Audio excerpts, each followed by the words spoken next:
भगवती भी परम भक्ता हैं। आप सबको कंठस्थ होगा श्लोक, राम रामेति रामेति रमे रामे मनोरमे सहस्रनाम तत्तुल्यम राम नाम बरानने। और गोस्वामी जी कहते हैं सहस्र नाम सम सुनि शिव वाणी जप जेई पिय संग भवानी। वो भी निरंतर श्री राम नाम का जप करती है। भगवती भी अनुग्रह करेंगी तो श्री राम नाम में अनुराग देंगी, भगवान के चरणों में प्रेम प्रदान करेगी। और कलिकाल में महान संत पीपाजी इसका प्रमाण, राजस्थान में हाड़ौती क्षेत्र,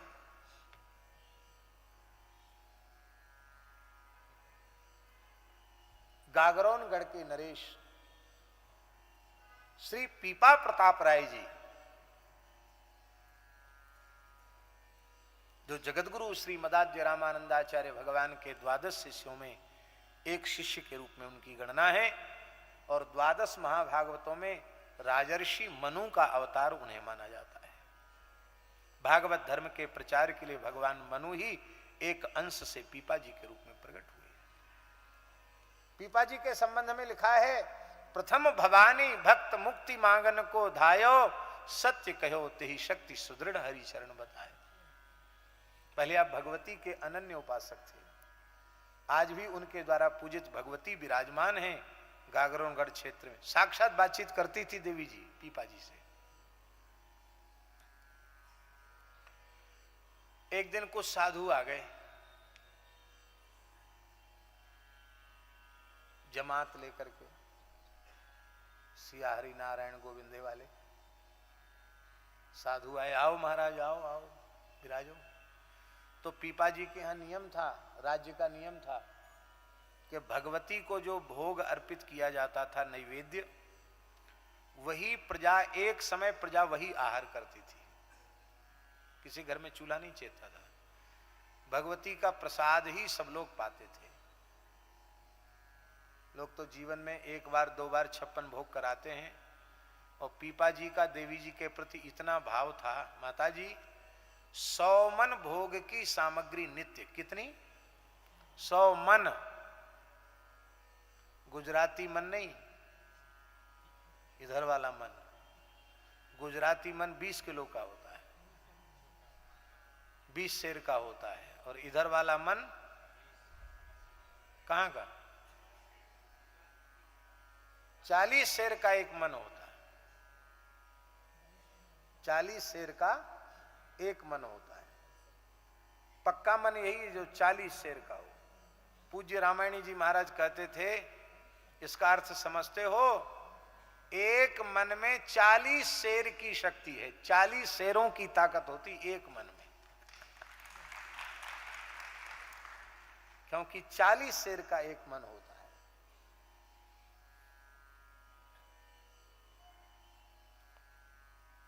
100 मन भोग अर्पित करते थे, सबको वही प्रसाद बांटा जाता था, सब भरपेट खाओ।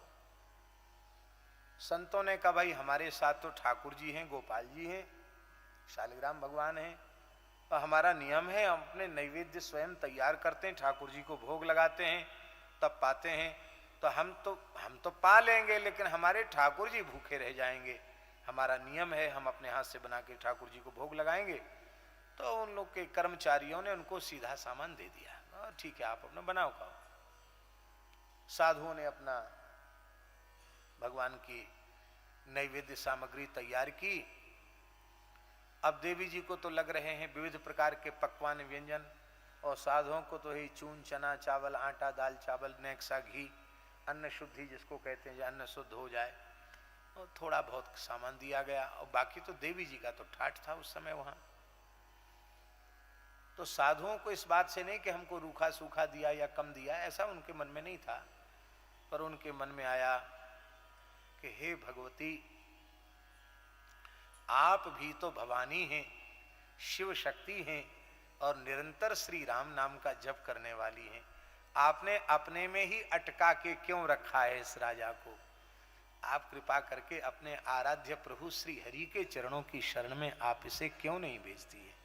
ये प्रार्थना की।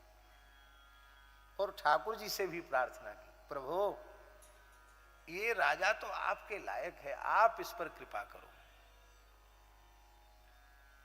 अपने ठाकुर जी को भोग लगाया, पाया। तो साधु सेवा में अन्न चला गया, तो उसका अब साधु ने प्रार्थना भी भगवान से की, साधु तो चले गए। उसी रात को पीपा जी को एक स्वप्न हुआ, एक भयंकर प्रेत आया, उनसे लड़ने लगा। आप बड़े वीर थे, स्वप्न में ही उससे लड़ने लगे, उठापटक होने लगी। इतने वीर थे पीपा जी कि पीपा जी के राज्य काल में मुगल बादशाह सपने में पीपा जी को देख लेता था तो उसके कपड़े खराब हो जाते थे। इतने वीर थे पीपा जी। उनके शासन काल में हाड़ौत क्षेत्र की ओर मुगल शासन आंख उठाकर देख न सका, और उनके शासन काल के बहुत पीछे की बात है।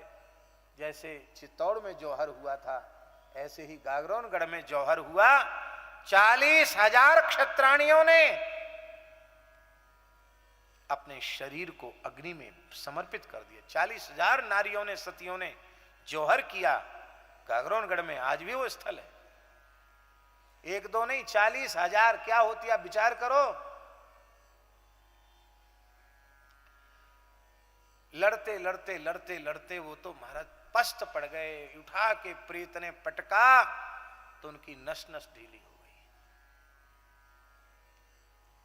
अब जैसे उनको होश आए तो उन्होंने देखा कि हम तो पलंग से नीचे पड़े, सारा शरीर टूट रहा है। अरे सपना सच्चा हो गया, मैं तो एकदम पस्त हो गया। तो इतनी शक्ति भगवती ने हमको दी और ये आज मेरी दुर्दशा। इसका मतलब मैं डरा हुआ हूं, मैं किसी के सामने बोल भी नहीं सकता कि मैं डर गया, तो मुझे अभय नहीं मिला। तो चलूं अब भगवती से अभय मांग लूं। पहुंचा, बोले भगवती अभय कर दो मुझे। भगवती ने कहा सत्य कहो तेहि शक्ति सुदृढ़ हरि शरण बतायो। अभय पद तो भगवान देंगे, क्योंकि भगवान ने समुद्र को साक्षी करके प्रतिज्ञा की है, सकृत एव प्रपन्नाय तवास्मीति च याचते अभयम सर्वभूतेभ्यो ददाम्येतद् व्रतम मम। एक बार आकर कोई कह दे हे नाथ, हे मेरे नाथ, मैं आपकी शरण में हूं, तो मैं उसे प्राणी मात्र से अभय कर देता हूं। अभय प्रदत्व भगवान श्री राम कृष्ण नारायण में ही है। उनकी शरण में जाओ और उनकी शरण आचार्य के माध्यम से होगी। भगवान श्री राम ही रामानंदाचार्य रूप से प्रकट होकर धरती पर लीला कर रहे हैं। जाओ उनके शिष्य हो जाओ। पीपाजी महान भक्त हुए।